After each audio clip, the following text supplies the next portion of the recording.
Okay, so you should have finished writing down this diagram, this family tree for all the characters in Wuthering Heights. And I'm going to go ahead and talk through um, this family tree. And as I'm talking through it, make sure that you are matching up what you have down. So we're going to start on the left side of our family tree with the Earnshaw family. So you have Mr. and Mrs. Earnshaw. We don't ever really learn their first names.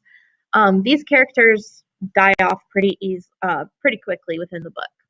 But then you have siblings. You have Hindley and Catherine. And then Mr. Earnshaw brings back Heathcliff. And Heathcliff has a dotted line because Heathcliff is not actually an Earnshaw. He is someone that Mr. Earnshaw found in the streets of Liverpool, brings him back, and basically has him be an adoptive son. So then you have Hindley, who gets married to Frances. Catherine and Heathcliff have a relationship, but they never get married. So that's why you see these hearts around them. So you need to include some sort of symbol between Catherine and Heathcliff that indicates that they love each other. Their story is kind of the heart of the story of the entire novel, but they never get married. And then on the Linton side, you have again the parents, Mr. Linton, Mrs. Linton, and then their children, Edgar and Isabella, who are brother and sister. And this is where it kind of gets confusing because the families are going to start to intermarry. So Catherine and Edgar get married, and Heathcliff and Isabella get married. So that's why you have the lines connecting them. So these characters, Hindley, Catherine, Heathcliff, Edgar, Isabella, we refer to them as the first generation. Again, the parents up above, these people are not really super important. They're background characters if they're mentioned really at all. So again, Hindley, Catherine, Heathcliff, Edgar. And then these three in particular have kind of a love triangle. Then you have the second generation. So the children of Hindley, Catherine, Edgar, and Heathcliff. So Hindley and Frances have Hareton, and he's kind of the first kid who shows up. Catherine and Edgar have a daughter who they name Kathy, and then Heathcliff and Isabella have a child that they name Linton, that Isabella names Linton. So you'll notice that they use some variations of names that have been in the past. Like Linton is based off of Isabella's maiden name. Kathy obviously has the name of her mother. Then you have two connections to the other children. So Kathy first marries Linton. That's why there's a 1 there. And then she ends up marrying Hareton as well. So yes, cousins are getting married in this, and that is something that we'll talk about here at the very end. So why are we doing this character family tree? These are not spoiled relationships. You find all this out within the first couple of chapters that, Heathcliff says that Kathy is his daughter-in-law. Kathy finds out that Hareton is her cousin, all this sort of stuff. So the real heart of the story is not how people like the telling of like the build up of relationships and then the ending is like, oh, who ends up married with who. You know that already going into the book. The story is, well, how did we get to this point?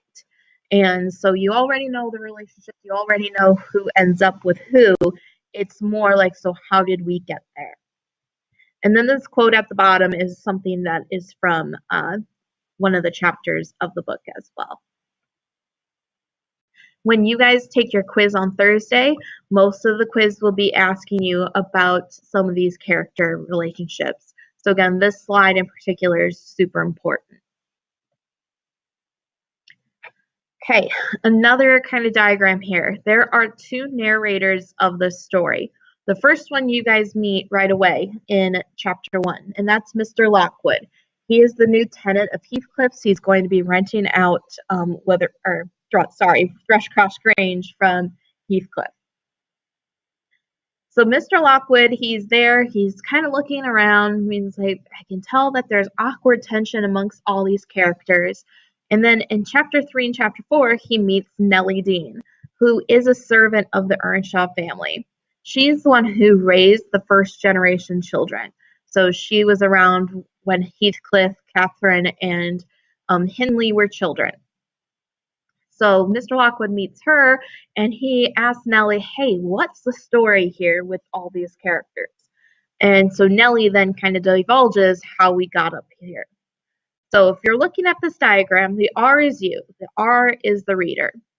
And you first encounter the story through Mr. Lockwood, the L, who then asks Nellie, hey, what's going on with these characters? So now you're into like a little bit deeper of the story. And then through Nellie's narration, you get to kind of the heart of what happened with these characters. So again, you're going to move through 2 different narrations with the story. So some big things to keep in mind while you're reading this book. I know it's written in the 1840s. It's British society. You guys have very little probably prior knowledge about this. So this is, again, another slide where it's a great thing to kind of keep in mind as you're reading so you don't get hung up or confused. The first thing is that York, thinking of that map, is super isolated.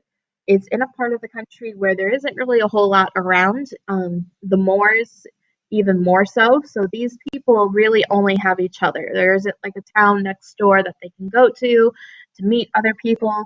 They're really just kind of themselves.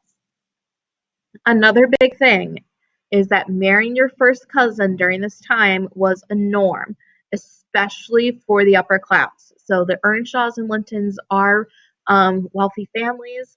Their children, with Kathy, Hareton, and Linton, the fact that those characters intermarried, that's not seen as weird at all. It was something that was relatively still pretty popular into the late 1800s, even into the early 1900s as well. So that's just something you're going to have to get over. So yes, it's weird to us. It wouldn't have been weird to them. Another thing to keep in mind is that Heathcliff is often referred to as being a gypsy, or they also use the word traveler.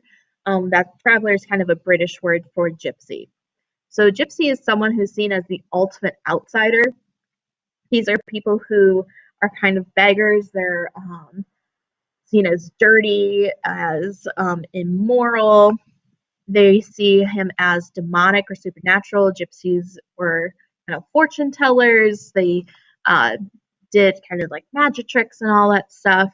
And then also gypsies are seen as being thieves. So anytime you hear someone in the book say that, oh, Heathcliff is a gypsy or a gypsy brat, that sort of thing, that's a very derogatory statement, and they're trying to make him seen as being that ultimate outsider. And another thing to think about with this book is that this book is considered one of the greatest love stories of all time. Again, it's one of the most frequently cited books on that AP literature exam. And this is a love story. Ultimately, it's about love. So you have this really twisted love story with these characters who do just terrible things to each other, who don't follow their heart, who kind of fall in with society / they're rebelling about society. There's revenge and retribution beyond the grave, but yet we still consider it one of the greatest love stories of all time. So ultimately then, what does that say about love? So I hope this helps you guys with your reading of Wuthering Heights. Remember, we have our quiz on Thursday over some of these notes. Again, in particular, make sure you pay attention to that slide with the family tree. And if you guys have any questions at all, please make sure to ask me.